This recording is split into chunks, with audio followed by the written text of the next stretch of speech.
started.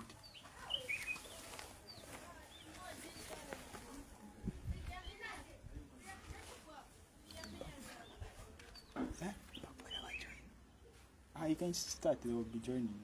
So, yeah, it's live. You can just start explaining, they'll find the video, which is already recorded. Alright, so I welcome you to this live session video that we are going to do under homeostasis. So basically, my name is Chikonde Blessing. Yeah, I'll be working with a dog that you already know back from NS, Dr. Levy. So from time to time, you'll be getting to hear my voice. Then after some time, I'll also be coming in. So feel free to ask questions, and yeah, we'll carry it from there. So basically, this is going to be the first lecture that we are going to have in physiology under homeostasis. So we are going to highlight on the most important things that you need to know under homeostasis, and those that are going to be mostly examinable and that are going to help you progress and know to differentiate between which are going to be the positive and negative mechanisms under homeostasis. So feel free to comment, give us the comments that you are going to, based on how you are going to get the lecture and everything and so on. Okay, so let's dig into the topic that we are having for today. So now imagine you are walking, like right now it has been getting hot. Yeah, imagine during the daytime you are sweating, but at night it gets cold and you are shivering. That's because the body is always in work, trying to bring about an internal environment that are going to be suitable for the physiological processes to occur. So basically, the body has got constant physiological processes that always goes on, that are to maintain its processes that are happening. So homeostasis is one of the mechanisms that the body initiates in order to produce a suitable environment so that it can allow its physiological processes to occur. So you can define homeostasis as the maintenance of the body internal environment despite changes in the external environment, or it is the maintenance of a steady state in the body despite the changes in the external environment. That is homeostasis. So this maintenance of this body internal environment, it is basically just to support the physiological processes that happens in the body so that the body can function under normal conditions despite the changes that are happening outside. So homeostasis basically has got two mechanisms that it operates under. So we have the negative feedback mechanism and also the positive feedback mechanism. So these feedback mechanisms are the mechanism that actually works under homeostasis for the body to produce that constant internal environment. So the same feedback mechanisms, before we dig deep into them, we have to know that they have got components, or rather they have got components that helps them. So there are three components that you need to look at. So the first component, we are going to have the receptor. Yeah, the receptor, and we are also having the second component, which is the integrator, and then you are going to have the effector. So the receptor basically, for example, let's say this is going to be our receptor. So this receptor, it is just going to be there to detect the changes that are happening into the body. So it will be there to detect the changes which are going to be the stimuli into the internal environment of the body. Yeah. Then when it detects those stimuli, it is now going to send those stimuli to the integrator. This integrator, it is going to be a control center that will be receiving those stimuli from the receptors, which are going to be the sensors. When it receives those stimuli from the sensor, it is going to now direct or bring initiate a command that is now going to be carried out by the effector. So this is going to be the effector, and this is going to be the integrator. Yeah, so as I'm saying, the receptor is just going to detect the changes or the stimuli in the environment. When it detects to say, oh, we are having too much of this or too low of this, it is going to send that stimuli to the integrator. So when the integrator receives to say, okay, there's too much of this, it is now going to bring about an order or it is going to direct that impulse to the place where an action is needed to be executed. So it is going to receive that stimuli and send it. That impulse or stimuli is going to be received, then it will be sent to the effector. So when this command moves from the integrator to the effector, this effector now will carry out the command that came, so that there can be maintenance of whatever is too high or too low, to bring it back to its normal condition, so that the body physiological action or reactions can take place. So upon knowing that, let's now try to give some examples on what negative and positive feedback mechanisms are. So let's start with negative feedback mechanism. So negative feedback mechanism, basically, this feedback mechanism, it is a mechanism that operates in order to bring back a condition back to normal. So when we say bringing a condition back to normal, what we mean is when we are having increase or too much or an increase of a specific substance, it is going to work to bring it back to its normal levels. For example, we are having high levels of glucose. Let me use the diagram so that you see what I'm talking about. So for the negative feedback mechanism, imagine this is glucose that we are having here. It is in the bloodstream and this is the blood vessel. So for the negative feedback mechanism, too much of glucose here in the bloodstream, it is going to be detected by the receptors that are going to be the sensors. So when it is detected by the receptors, it is now, that stimuli is now going to be sent to the pancreas. So this pancreas, basically the pancreas that we are seeing here, it is having these receptors. These receptors are the sensors. So when they sense to say we are having high levels of glucose in the bloodstream, which is basically here, the pancreas is going to now initiate the release of glucose. So because of that stimuli that has been released, or rather that has been transmitted or transported rather to the pancreas is going to detect, to say, oh, there is high levels of glucose. So when there is high levels of glucose, it is going to cause the release of a hormone that is known as insulin. So when insulin is released, it is now going to go to the effector. These effector are going to be the tissue cells, like the muscle tissue cells. So when insulin goes there, it is going to initiate the internalization of this glucose, so that this glucose in the bloodstream can be brought back to normal. That is, if glucose it is in high concentration. So that happens basically when you are from just having a meal. You know, when you are from having a meal, you are going to have increase in the blood glucose levels. So increase in that blood glucose levels is going to be detected by the sensor, which are going to be the receptors. Then there's going to be release of insulin by the pancreas. Then that insulin will be transported to its effector region, which are going to be the muscle tissues and other tissues, and bring about the internalization of glucose, so that glucose can go back to its normal. So basically, you also have to keep in mind the normal ranges that for the glucose, so that you get to know which one is normal and which one is abnormal. So when we talk about also in a condition where we are having low levels of glucose, there is also going to be detection of low levels of glucose into the blood.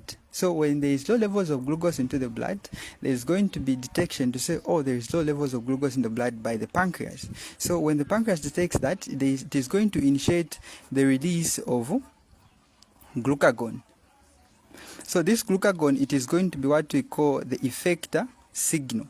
So this effector signal is going to be now transported to the liver, and it will initiate a process that will bring about the formation of more glucose, which we can call glycogenolysis, which is the breaking down of the storage glucose in form of glycogen, so that we can bring about the increase in the levels of glucose to meet the normal levels of glucose that is required. So basically, this is an example under negative feedback mechanism, where the body tries to bring back the condition back to normal. That is negative feedback mechanism. Let's say in a condition where we had increase in the blood glucose levels, the body will initiate a mechanism to bring back those glucose levels back to normal. When we are having low levels of glucose, the bodies will initiate a mechanism to bring back the glucose levels back to normal by increasing it in terms of it being low. So that is under negative feedback mechanism.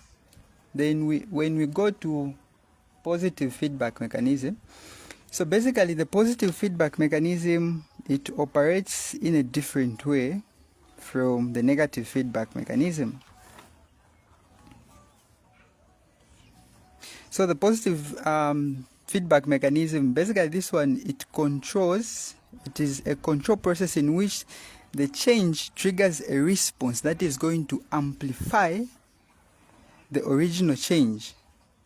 So meaning that when that original change has been amplified, it is going to be driven further from its normal state until a specific goal is attained.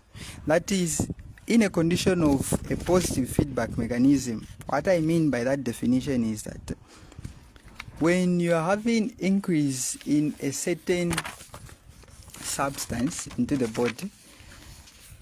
body will initiate a mechanism that will cause an amplification, or rather that will amplify that condition so that it can bring about the attainment of the goal that is at hand. So positive feedback mechanism, that's how it works. So let's try to dig into this example so that I can explain more and make you understand more on how it works. So for example, you know that during parturition or childbirth, the baby has to be pushed down. So basically what you are seeing here is a fetus. Yeah. So this fetus, during the process of giving birth, when it is ready, you're going to find that this fetus has to be pushed from here, the uterus, past the cervix into the birth canal, and the baby will be born like that. So during the whole process of pushing this fetus through the cervix into the birth canal, there's going to be stretching of the cervical wall. So the cervical wall has got receptors. These receptors are known as the stretch receptors. They are just responsible in detecting the stretch. So when this baby is pushed to pass through the cervical wall, it is going to cause the stretching of this cervical wall, and that stretch will be detected by the stretch receptors, and the stretch receptors will send a stimuli, or will send a signal to the posterior pituitary gland.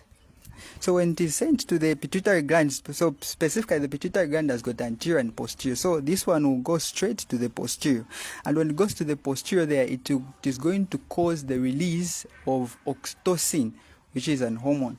When that oxytocin is released, it is going to be transported in the bloodstream, and it will go back to the uterus, and it will bind to its oxytocin receptor onto the uterine wall and increase onto the it will increase on the contraction of the uterus.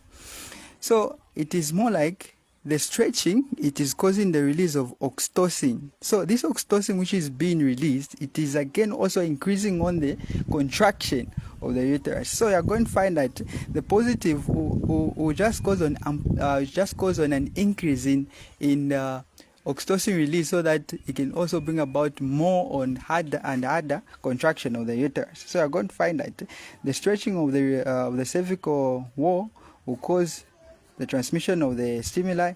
Then the stimuli go to the posterior pituitary gland. Then from the posterior pituitary gland, oxytocin will be released. As oxytocin is released, it is going to go back and bind on its uterine receptors, causing more contraction until the baby is born. That's why I was saying that positive feedback mechanism is actually a control process in which a change, it triggers a response that will amplify the original change, driving the system further away from its normal state until a specific endpoint is reached. So here you are going to find that the contraction and the stretching is only going to be it is only going to end when the baby is born. But before the baby is born, the stretching is going to go on, and there will also be increase in the release of oxytocin, bringing about more contraction. That is how positive feedback mechanism works.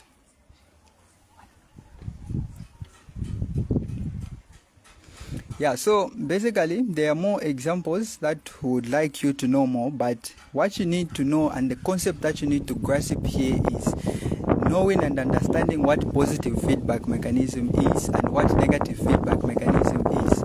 Just like the way we have said, positive feedback mechanism will work on amplifying so that it will work on amplifying the original change until a certain endpoint is attained. But for the negative, when you have increase in, let's say in glucose like we had at first, you're going to find that the negative feedback will bring about decrease in the levels of glucose to maintain the normal state of glucose so that the body can operate at its normal state. So basically this is what you need to know. So understanding these concepts, it is going to help you to also answer a few examinable questions that we are going to show you based on the same questions, or rather the same concept. So if you grasp this concept, you are going to feel it very easy. It is going to be very easy for you to answer the questions.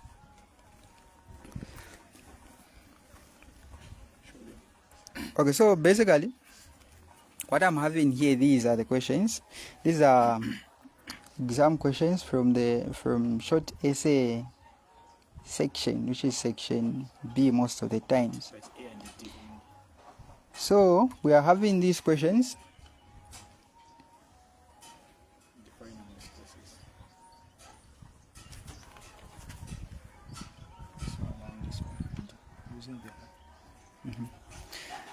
So we can see there it is written homeostasis, and we are required to answer the follow-up questions. So we have questions, which is the first one. We are having define homeostasis, and also for part A and for part D, of which part D is saying using the thermoregulation and a woman in labor as examples, define and explain negative and positive feedback homeostatic mechanisms respectively. So basically this is what we are talking about. So we said at first that homeostasis, it is the maintenance of the body internal environment despite changes in the external environment, or it is the maintenance of the steady state in the body despite changes in the external environment. So that means that the first one, you have gotten it. Wow, that's a free mark. Then we go to the second one, which is part D, which is carrying 10 marks. Basically, that's a lot of marks to make you get that A+. So when you let's read the question. So the question is saying, using the thermoregulation and a woman in labor, explain as examples, explain and define the negative and positive feedback mechanisms respectively. So we talked about a woman in labor, where I showed you to say during this time the stretching of the cervical wall, because of it having the stretch receptors, it is going to initiate the release of oxytocin from the posterior pituitary gland, and that oxytocin will be transported via the blood, go to the uterine wall and bind onto its receptor and initiate more contraction of the uterus. That is going to support the pushing of the baby so that the baby can be born. And also the part for thermoregulation is basically the maintenance of the body temperature. So basically,